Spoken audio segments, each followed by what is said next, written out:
Hello, everyone. Welcome to Real Food Recovery. This is episode 16. We are so excited you are here. Today, we are talking all about attitude. Why do we even talk about attitude? And before I get into that, Jamie, I had someone contact me today. We had episode 8 release on Spotify and Apple. Mhm. And so we have a listener question that we're going to put at the beginning of the hour. Awesome. They needed to know after they listened to our episode 8, what is the cleaning product that Jamie talked about her friend using on the sink? Do you remember that story you told? I do. She thanked her past self, her future self thanked her Yes, past because self. she I cleans her don't know. sink at night and everything's so sparkly. I That's don't what know. our That's listeners want to hilarious. know. And quite frankly, I want to know too. I So will find out. I will ask make a my note. friend. I will ask my friend. I'm going to actually text her now. I'm going to Yeah. ask her if she gets back to me while we're filming this episode. Oh, yeah. I Yeah. will let This you is know. critical. And stop everything, everybody. So you go text your friend, and I'm going to tell you a little bit about attitude. That is what our episode 16 is about today. We also call it thought life. It's one of the branches of our recovery. And we talk about our tree of life, and we have these deep roots in our tree. And then we have the trunk that's the food. And then we have these branches. Some branches are bigger than other branches, but they all produce things. And attitude, it's up to you if you want to consider that one of the bigger branches of the tree or smaller branches of a tree, but it's definitely part of a well-balanced life, just like you have a well-balanced tree in order for it to stay upright and stable. So, what even is attitude? One of the things that we know is attitude shapes your success and happiness. It's basically the foundation of who we are.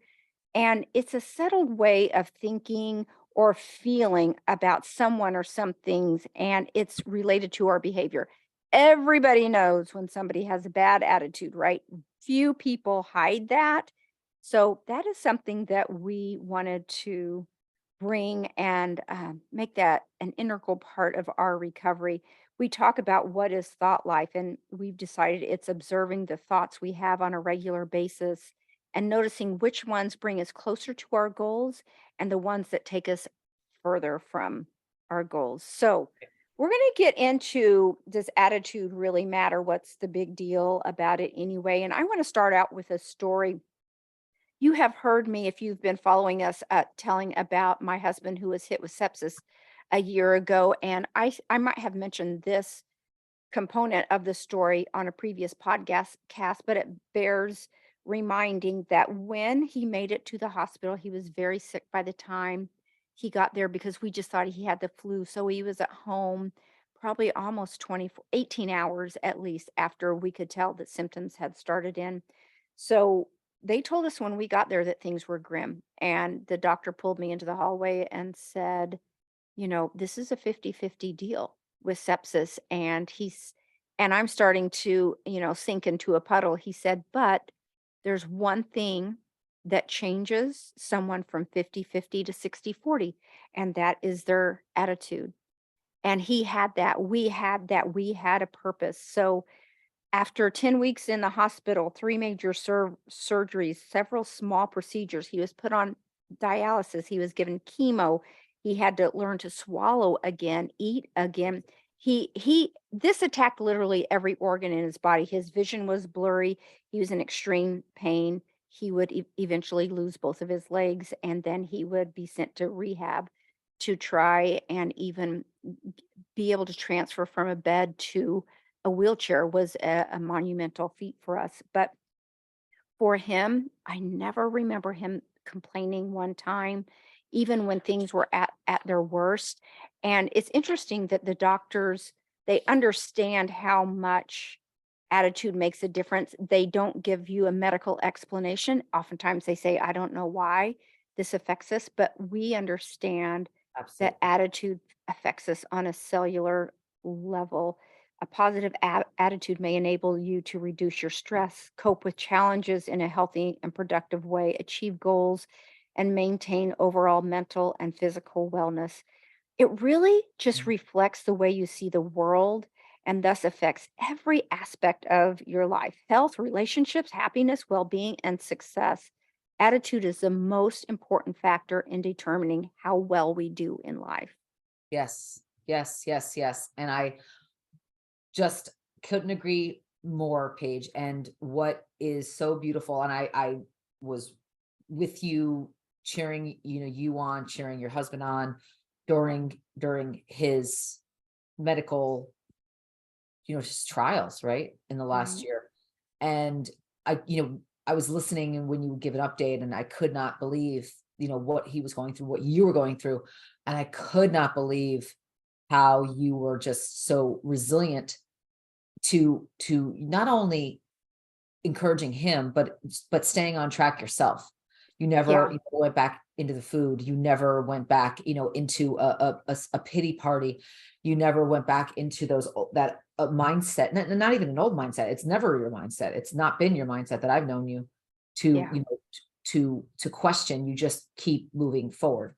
Yeah. And that attitude reminds me, his and yours reminds me of my father-in-law talking. My mother-in-law, I actually never met my mother-in-law. I feel like I know her, but I Mm. never met her. She passed away in 2020, and Mm. she had a long battle, a few-year battle with, cancer. And I remember my father-in-law talking to me about her, because we talk a lot about her, and I ask him questions all the time about his wife. And it's my way of keeping her alive, and it's my way of honoring her memory. And it's also just, I'm curious. I want to know who she was. Yeah. And he talked about her cancer battle, and as she was losing her life, and losing different aspects of her life, and her, her countenance. He said she never complained. She Mm. never complained. And she explained to her grandkids, and she explained to her children, and of course to her husband, who understood, this is God's plan for me. There's nothing to complain about. There's nothing to be sad about. This is God's plan for me. Let's rejoice in knowing that I'm here, and I was here, and what we had, and what we do have today. And that was it. And I used to think that my husband and his family were like burying their feelings about losing their mom. And they were like, no, like it was God's plan. Like, she was at peace. And frankly, she's in a way better place than she was when she was here on this earth. So Yeah. it's, because she was in so much pain, and had so many, ailments going on, as her body was starting to shut down. And there were, it was so hard to watch her in that kind of pain. Yeah. And so, just to hear attitude about what a difference it makes, even though she knew she was, you know, she knew she was terminal. I mean, we all are, right? But she knew it, her time was limited on this earth, and she chose to look at it still in a way that was life-giving, instead of, life stealing, or, pitiful. That so you've brought something to my mind about, we have friends around the corner, family. We go to church with them. They have 6 boys, all within about 10 years. They're a great family. Mhm. And one of the sons was graduating this past Sunday from high school. He was the president of his class, and he was giving a speech, and he ended up referencing my husband and his story. And because he was giving this inspiring speech to the graduating Wow. class. And when he was done, his mom sent me the copy of the speech. I videoed him. She didn't know he was going to say that, and I turned to my husband after, we were weeping watching this video. But Oh. um, I said, you could have been just another tragic story, Mhm. but instead, you're someone with a tragic story that people want to reshare. That's That's the difference. exactly. I've also told, I don't think I've talked about this on the podcast, but one of our surgeons was telling us a story about 2 women that had babies right around the same time, C-section. They Mm. both got sepsis, both lost their legs and part of their hands. And one woman to this day remains in a wheelchair, bitter, angry, Yeah. did not progress. And the other mother is back to doing absolutely everything that she did before.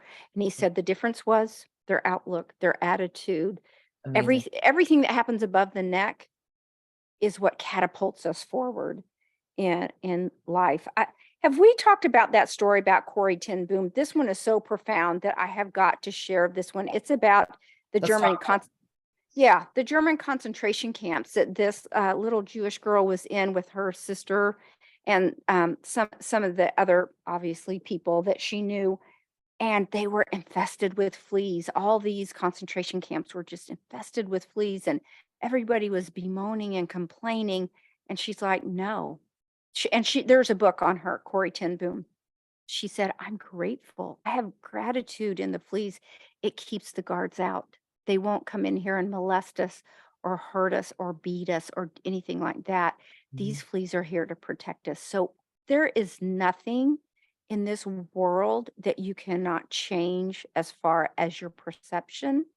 Yes. And it changes everything from dark to light, Yes. from misery to happy. So Mhm. I love the gift that we all innately have of attitude. Yes. So if you're struggling with a negative attitude, how do you turn that frown upside down? Do you have any tips that you want to share? Yeah. Well, I'll be a little transparent here. I have attitude was not something that has been modeled well for me by members of certain members of my family, not all, but the ones that I was exposed to day in, day out, had a very different perspective and a very different approach to attitude. There was a lot of self-pity, there was a lot of self flatulation, self-blame, and there was a lot of resentment, and there was a lot of unforgiveness in my family of origin. Some of it was my culture of origin, some of it was my society and the social construct, some of it was related to the religion of origin. And some of it was just family traits that were passed down generation to generation, some of those, those dysfunctional family traits. So I never had it modeled for me to Mm, to to have an attitude that was, um, looking at things, as blessings or as opportunities or as lessons instead of mhm. curses or horrible things or things to throw a pity party. And as a result, most of my life, I threw pity parties for myself, like Elton John threw Oscar parties back in his heyday. No cost spared pity parties, right? And of course, when I was in the food, they involved a lot of processed food. But Mhm. after I got out of the food, I still had this resentment and pity and self, shaming and blaming. And I would go into these places that, I didn't have food anymore. So I mean, I just spun and spun in my head. Mhm. Or I would slam things and just be real irritable and just all of these personality traits that really aren't me. I'm not that way. I'm very loving and I'm very glass half full and I'm very positive. But I would get in these modes thinking that this was sort of like my family curse. Like this is what members of my family did, and that's what I had to deal with too. No, it was just modeling that I didn't realize I had internalized as truth, but it wasn't truth. It was a choice I was Mhm. making. Mhm. And so one of the biggest lessons in my recovery of the last 5 years of my recovery has been around attitude and about choosing to look at things differently. I have my moments, as you know, when I first, made the move from New Jersey to Texas, I had about a 6-month pity party for myself, and now not ironically, it makes total sense that I had come back into processed food at that time. I was using artificial sweeteners in Mm. my morning oatmeal, and it had enough of an effect on me that I got into real negative patterns, Wow. and I negative thought patterns, and the resentments, and I mean, I would just spin and spin and spin, and it was soul depleting in every way, not only to myself but to others around me, right? All my relationships were affected. And so yes, it was the food for sure, but it was also so many things that I was choosing that I knew that I could have chose differently and didn't want to. Mhm. Mhm. So So when I think about Corey Ten Boom, or I think about anyone like your husband, you, and anyone that goes through these major life challenges and comes out, with a positive attitude, I'm amazed. It's amazing. Yeah. Yeah. It's, you're right. It takes a little bit of effort because we are pre-wired to lean towards the negative. Mm, That's just how our genetic makeup is. It's part of our survival system. So it mhm. does take a little bit of effort, more so to lean towards the positive. One of the things that I know about when you're struggling with a negative attitude Uh-huh. is changing the focus from attitude to behavior. So we know that our actions drag our emotions. For That's right. example, I Yes. like my boss. I like my boss. I like my boss. If you keep saying that 1,000 times, pretty soon your brain goes, "Oh, we like our boss. We like Mood going." mood Yeah. follows action. Mood follows action. Yes, that's right. Or the converse can be true. We can talk ourselves into a stomach ache. Yeah. Just whatever you're telling yourself, your your emotions will catch up to that. So, for example, there was an upcoming trip that I did not want to do. I hate traveling by plane anymore. But I Okay. had to tell myself, "Just knock it off. We're gonna look at these travel days as reading days or Netflix days, and Mhm. there's gonna be some airplanes shuffling around interspersed between, Yeah. movies or chapters," and it actually helped change everything for me. After I had planned, that I would be doing that, I all of a sudden was looking forward to the travel day of just having a down day and doing a little guilty pleasure reading or catching up on some silly comedy. Yeah. That really helped. It changed my attitude for sure. That's right. That's Any right. That's right. anything else you wanna add about, any of your wisdom on changing attitudes? Yeah, it really helped. Speaking of travel, we talked about it on past episodes, but I had a 2 weeks travel stint, almost 2 weeks, where I was traveling to and from Texas to New Jersey. And, there were all kinds of things that went wrong between plane flight changes and gate changes, Yeah. and, trying to get connecting flights rescheduled and rebooked, to a car breaking down, to having to beg for rides places. I mean, it was from friends. I wasn't, On hitchhiking. this But I mean, it was just one thing after another. And I finally get to my place in Jersey and the heat's broken. It's 40 degrees and it's raining and it's by the shore. So Oh it's, my gosh. it's like a whole thing, right? It's like one thing after another. And I was like, I need to choose. Like, I feel like I'm getting, the universe is schooling me right now on how to choose a positive attitude again and again and again and again and again. And I did. I kept a positive attitude for the most part about 80% of the time. And that, considering Yeah, where it's coming from, that was pretty good. huge. Yes, Pretty huge. good. That Uh, was a remarkable story. and I have, but there were times, and I had to be honest with myself, like when I was fried and I was done, like I was like, I can't do another wrench in the gears here. Um, Mhm. I would be honest with myself and be like, okay, have a little moment, wrench in the gears. This does stink, but I'm gonna go ahead and I'm gonna, self-talk myself out of this, because Mhm. guess what? Nobody's coming to save me. Nobody's Mhm. coming to save me. It's got to be me. Mhm. I will brag on Jamie. During that time, we were doing some filming, and I knew that she was exhausted, but you know what? This girl still showed up with a smile on her face, and she delivered even when she was on empty. So that takes a lot. It says a lot about you. It really reflects how you perceive things and your level of professionalism, quite frankly. Thank you. So you're to be applauded.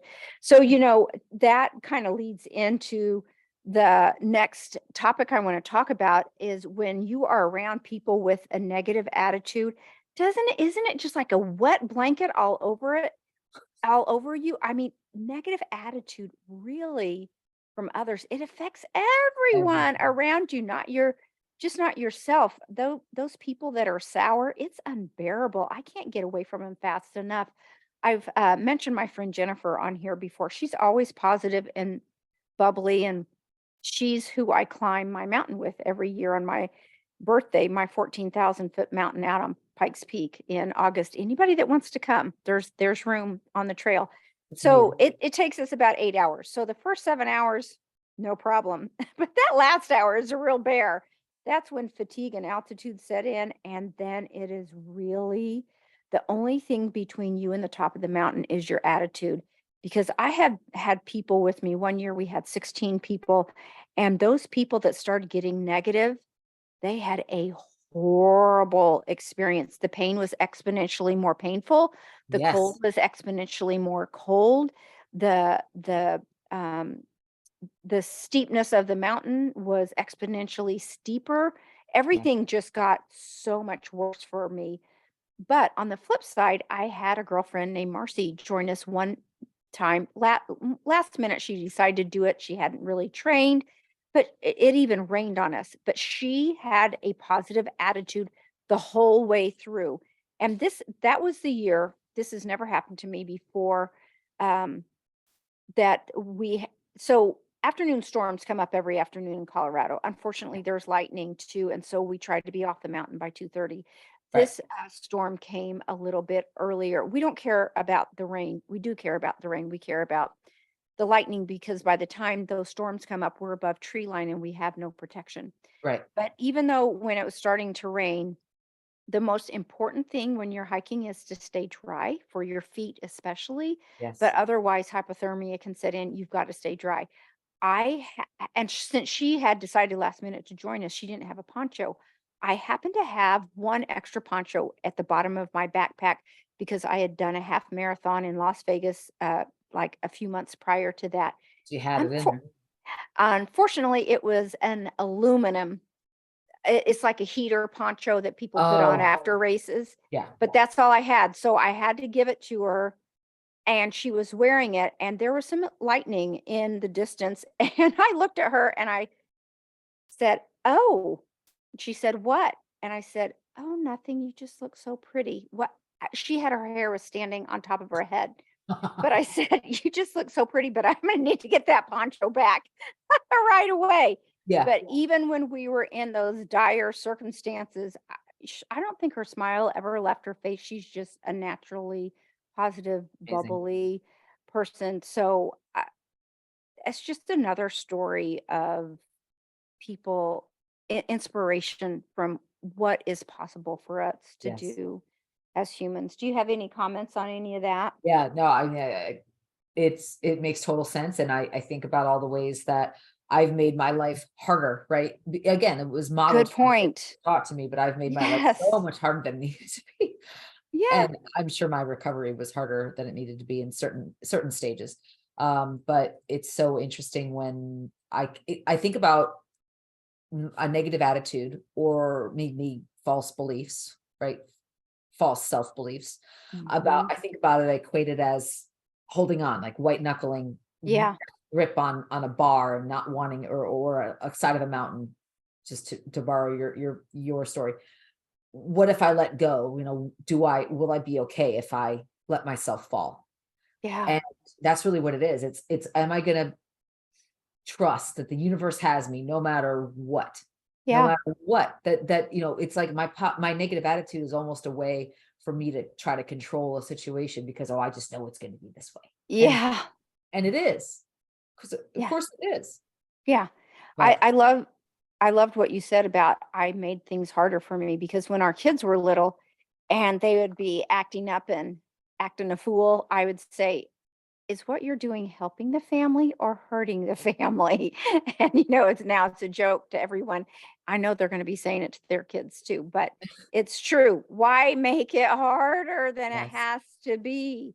So, yes, we all run into people with a negative attitude. What happens to people? How did this start? Where do negative attitudes come from? What causes it? Do you have I, an opinion? yes, a hundred. Well, in my experience, it's just my experience, but 100%. I think it's a family of origin. It's something's modeled for Mm, people. There mhm. are some chemical imbalances in people's brains and bodies Yeah. that can cause that, a dopamine deficiency. And, I've got that too. That can dispose people sort of negatively to a negative bias. But really, it's usually childhood things that either are modeled for them or there's traumatic events that Yeah. create this state of hypervigilance where you're always looking Mm-hmm. for something wrong in your environment, that you're always looking Mm-hmm. for something wrong. And if you look hard enough, everyone knows you look hard Yeah. enough to find something. There's always something to Right. complain about. That was my experience as well, where I had, I unfortunately some traumatic things going on in my youth, and then some big losses in life after that. And I never really learned how to keep a positive attitude. Yeah. Um, and so, yeah, I think that is what happens to people that get in these negative loops and mindsets, and they can't get out, and they don't know that there's Mm-hmm. I like what you just said. It's a loop. And you don't know how to get off the merry-go-round. This is all you know. You're comfortable with it. How do I get out of it? You literally don't know how to fight your way out of it. So it's either never been modeled, you've never learned it. It didn't sink in when someone told it to you. And so it goes back to what you said earlier. They're going to have to learn it the hard way. But, things that cause negative attitude, illness, disease, past trauma, mental health, chemical imbalances, even though there's a myriad of different reasons, the solutions are usually the same. yes, it's So really a choice. It is absolutely a choice. It is the only thing many times, and look at your husband's situation. It was the only thing he did have control over, that because is it. his body was attacking Shut, itself at that yeah, point, it shutting was down. shutting down. It literally was, literally and figuratively, every organ system was. It's like when you power down a computer, it was just all going, new, new, new, new, new, new, new. Yep. Yeah. When your vision goes, you can't hardly speak. Your speech is gone. You can't swallow. I mean, every organ in his body. So, when we are in the world, so we're going to have to deal with these people. And so, how do we deal with these negative people? So, we know we can control our attitude. We Yep. obviously can't control other people's attitude, but Right. what do we do when we're forced to interact with these negative people? I was working with a client not too long ago, and it was excruciating because their negative attitude was rough. And it Yeah. was even beginning to rub off on me to the point I finally had to break up with this client Mm. because they were refusing to do the steps to make progress that would help them move forward. Yes. So some of the things I had to learn was detaching Yep. and boundaries, avoiding the blame, taking it on as it was my fault. I had to respond calmly and I had to be firm, even when it was so uncomfortable because I had affection for this person. But I could no longer help them. They were beyond my skill level. The same as if that person came and stood in my living room bleeding to death and said, "Don't take me to the hospital. I just want to be with you." It's if I really love and care about you, I'm gonna have to kinda push you onto someone else that can That's right. help you, That's right. and me too, because it became beyond my abilities to help this person. So, Yeah. what do you have to say about that? Yeah. Well, we talked in the last episode in the relationship episode about boundaries, and boundaries as knowing where we end and others begin, and knowing what we need to do to keep ourselves safe or in recovery, or kind of on our path. And many times if we have negative people, we know that our relationships in recovery change. And I have dealt with negative people in my circle because I'm very empathetic. There Right. there was a very long period of my life that I would attract very negative people, or I would attract people who had, Mhm. hidden negative traits, right? Or hidden negative Mhm. mindsets. And then those would, kind of come out, and it's like, okay, hold on. This is not who I need around me. So there were Right. times where I would have to, break up with friends, so to speak, and certainly had to break up a couple of relationships when in my dating years, because they were negative and very draining. And at one point, it was somebody who unfortunately had a mental illness, Mm. and it was borderline personality, and I actually had to put a restraining order on them. Mm. It was a horrible experience. But and Mhm. that was mental illness, right? That there's a Mhm. line, but in the society we're in, because our processed foods can mimic the results of the processed foods in our bodies and brains can mimic so many symptoms of mental illness. Right. Oh, It's wow. really important to, when we're dealing with negative people, I mean, on the road, on a plane, Mm-hmm. at work, anywhere, you're going to encounter negative people. And it's really important to just detach, right? Let it go. Like, you're you, I'm me, you do you, I'll be over here doing me, Mm-hmm. right? No harm, no foul, no judgment, Mm-hmm. but I'm going to keep myself safe Yeah. by not interacting and not letting your energy in. Yeah.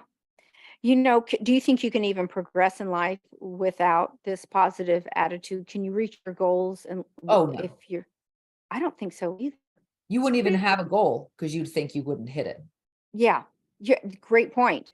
I think it's pretty tough. It really robs you of your joy. If we didn't have a positive can-do attitude, there's no way we could have even put this podcast together. No Yeah. way. I Nope. had to stay positive through this huge learning curve. Guys, I am not technical. It overwhelms me almost more than anything, and I You're want to doing know great. it. Yeah, I've really turned into a big girl and I've had to do a few things that were very uncomfortable, but I kept repeating, I'm capable of learning anything, even technology. I still have a long ways to go, but I never stopped and said, okay, this is too hard. I'm throwing in the dice. I'm out. I'm going to pick up my dominoes and go home. So the attitude just helps us keep pushing forward even when it's hard and you run into roadblocks. It's it it it is the one thing why we're here today is because of our willingness to learn new things. And you're technically savvy, but you'd never done this before either. No, no, So it's a huge learning curve. I Huge don't learning curve. there's a saying about I've got more s- I've got more energy than smarts or something like that. In I- other words, I'm saying it wrong, but you get the yeah, gist that yeah, I I'm know what just you mean. blindly moving forward, even though I don't know what we're doing. We're gonna figure this out. So, and here we are, 16 Here we episodes. are. That's right. That's right. 16 episodes in. Yeah, No, nobody's dead. Nobody's in jail. yeah. So far, the We're- day's young. It's just mid-afternoon here. but we're doing okay. And you Yeah, know we're what? doing all right.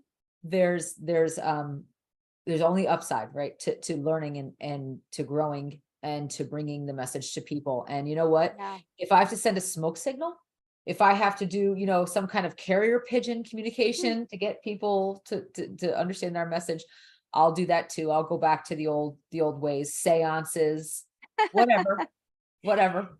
I'm going to go out on a limb and say that this episode 16, even though we're 16 deep, I think it's one of our most important messages that we've ever, even up there with food and things like that, sleep, everything. Attitude is just, it's life saving. It's life saving. Life-saving, life-giving.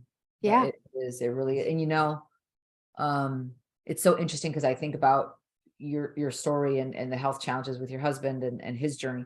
My mom, we lost her in 2004 suddenly, and it was because of sepsis. She has Oh, I never septicemia. knew.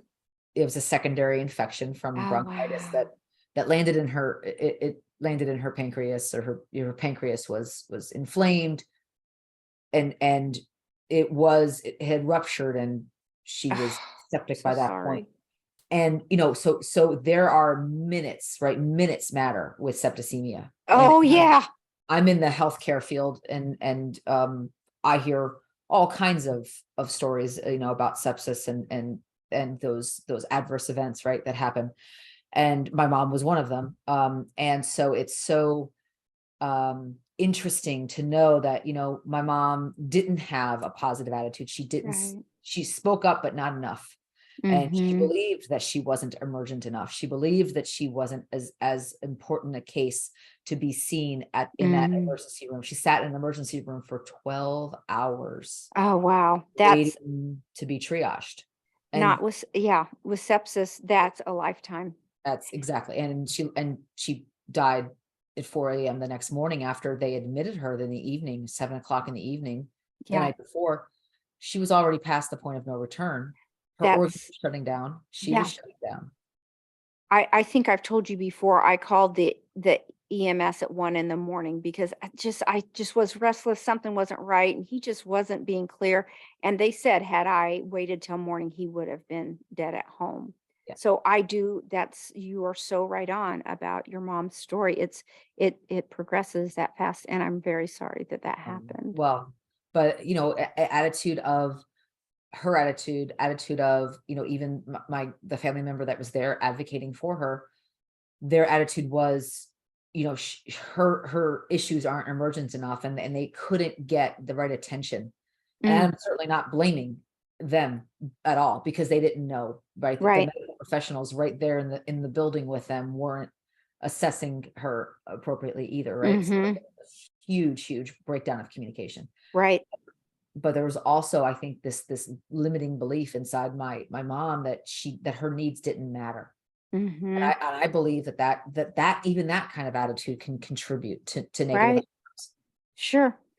One last thing I want to talk about, because I think most people deal with this out there in the world, is your attitude in the workplace. And do you think it affects your ability to rise up in the company? I work mostly from home. You work more in a corporate setting. Mhm. So do you have an opinion about your ability to rise up in the workplace when it comes to attitude? I see it all the time. I Mm-hmm. I I always study people. People are fascinating to me, and human Mm-hmm. behavior fascinates me for good reasons and not so good reasons. But as I study our senior leadership team, and I see them interacting, and I see them at different events and meetings, I will say that the common threads are they are very stable, they are very calm, they are Mm-hmm. very positive, they are very uplifting to others around them. Mm-hmm. They're overall, they might have concerns, but they don't let it overwhelm them. And these are leaders of a major healthcare network in a Right. part of the country that is highly populated. Mm-hmm. They were ground zero for COVID. Wow. Um, these are the leaders that when Sully's plane went into the Hudson, they treated all of the patients. These are Wow. responders that treated and triaged 9/11 victims. These, they're at the epicenter, right? In the New York area. And so they have to keep a mindset, not only in healthcare, but in healthcare in a really, really densely populated area of the country. They have to really focus on what we can control and how we can keep a positive attitude. And I see them in these, in meetings, in board meetings or executive councils, and when things get heated, they will say what needs to be said. They'll say it assertively, calmly, and they will completely detach from however the other person takes it. Yeah. They don't allow the other people's reactions or lack of reaction to affect them. They keep their sort of boundary bubbles around them. And now I don't do I think that they're all born that way? No. I Right. I I know enough in executive and leadership development coaching to know that those traits are coached. They're Yeah. coached into people. That as you advance in the ranks of an organization, you're given coaching. It's one of the I guess rites of passage of Mm-hmm. growing in a corporate environment. You get coached in leadership traits, and one of those advanced leadership skills, executive leadership skills, is around you know um, response, pausing, emotional regulation, breathing, Right. all of those things that we learn in recovery, because there are many, leaders of organizations, not thankfully not the one I'm part of, but many leaders of organizations around the world that are rageaholics and narcissists and, really emotionally dysregulated people that throw Right. tantrums like 5-year-olds when they don't get their way. Yeah. We've all heard the stories of like these corporate leaders, right, in the world. Mm-hmm. And I will say that those companies are as dysfunctional as their leaders, just like the Right. children are as dysfunctional as the parents. Mm-hmm. So if our leaders and thankfully in the healthcare setting, they're not, right, but our leaders are, they have their wits about them. They know that their actions impact their teams below. So Right. they're very careful about the way they choose. And if you want to grow in your organization, you'll observe that and apply it, but you'll also see it as a way, if even if you're taking out the trash or cooking other people's meals at your company. If you're sort of the 9 to 5er kind of punching in and punching out and doing your thing, you have no aspirations for the corner offices. Your attitude still matters because you're the person that people come in to see at their Right. breaks or in between meetings, and they see you and they remember you and they Yeah. appreciate you, and Yeah. you walk away with a really good feeling because you've given someone a little piece of happiness that day. Yeah. Huge. I'm so glad that you addressed this. I've got one last question, and then we've got a couple of viewer or listener questions. But I wanted to end on this topic because I just think it's just a perfect wrap up topic. But what is your attitude around eating healthy, eating clean, single ingredient foods? Do you feel deprived or angry about it? Do you have an attitude when it comes to movement, sleep, water, recovery efforts? Do you grieve your old food life? And I want to tell you, I can sit here and I could have a big pity party about that and all the things that I'm missing Yeah. out on. Or I could go, you know what? This is the best gift I've ever given to myself. It's freedom versus bondage.